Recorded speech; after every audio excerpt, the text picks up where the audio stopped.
তুমি কি কখনো ভেবেছ কেন কিছু মানুষ বারবার ব্যর্থ হয় অথচ কিছু মানুষ অল্প সময়ে জীবনে বদলে যায়? ভাগ্য কি সত্যিই কারো হাতে লেখা, নাকি আমরা নিজেরাই সেটা লিখে ফেলি নিজের হাতে? আজকের গল্প একটা সাধারণ ছেলের, যার জীবন একসময় ছিল অন্ধকারে ভরা, কিন্তু সে একটাই জিনিস বুঝেছিল, যদি আমি নিজেকে বদলাই তাহলে আমার ভাগ্যও বদলে যাবে। চলো শোনো রিয়াদের গল্প, যে প্রমাণ করেছে নিজের পরিবর্তনই আসলে জীবনের সবচেয়ে বড় শক্তি। রিয়াদ ঢাকার এক ছোট ফ্ল্যাটে থাকে।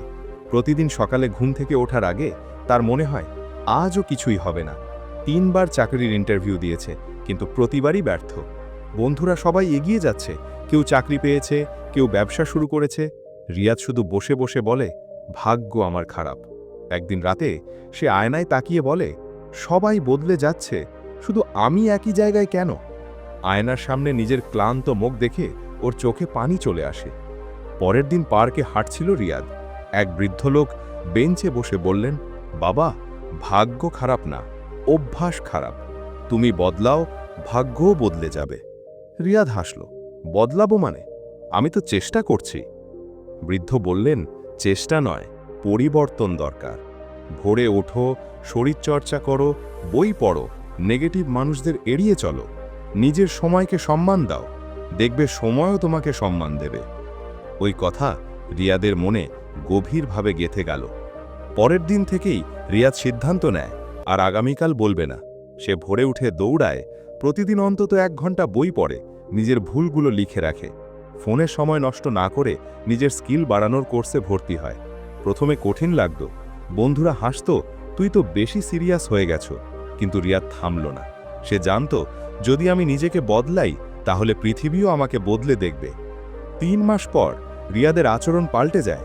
আগে যে ছেলেটা সব সময় দেরিতে যেত, এখন সে সময় মতো কাজে যায়। যে ব্যর্থ হতো, এখন সে আত্মবিশ্বাসে ভরপুর। একদিন একই কোম্পানির আবার ইন্টারভিউতে ডাক পেল রিয়াদ। এইবার সে প্রস্তুত, চোখে ভয় নেই।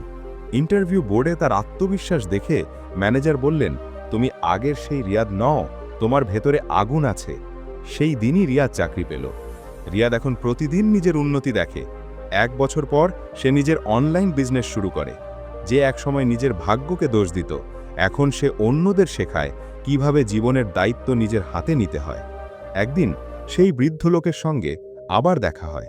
রিয়াদ হাসি মুখে বলে, চাচা, আপনি ঠিকই বলেছিলেন, আমি বদলেছি, আর ভাগ্যও বদলে গেছে। বৃদ্ধ হাসলেন, আমি শুধু মনে করিয়ে দিয়েছিলাম, বাকিটা তুমি করেছ। বন্ধুরা, এই গল্পটা কেবল রিয়াদের না, এটা তোমার আমাদের সবার গল্প। আমরা অনেক সময় চাই পৃথিবী বদলাক, কিন্তু ভুলে যাই পরিবর্তন শুরু হয় নিজের ভেতর থেকে। তুমি যদি সকালবেলা উঠতে পারো, নিজের ভুল স্বীকার করতে পারো, নিজের সময়কে গুরুত্ব দিতে পারো, তাহলেই তোমার জীবন বদলাবে, তোমার ভাগ্যও নতুন পথে হাঁটবে।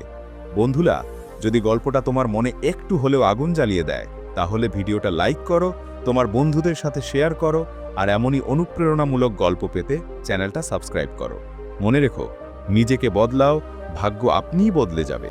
ধন্যবাদ। পরবর্তী গল্পে আবার দেখা হবে।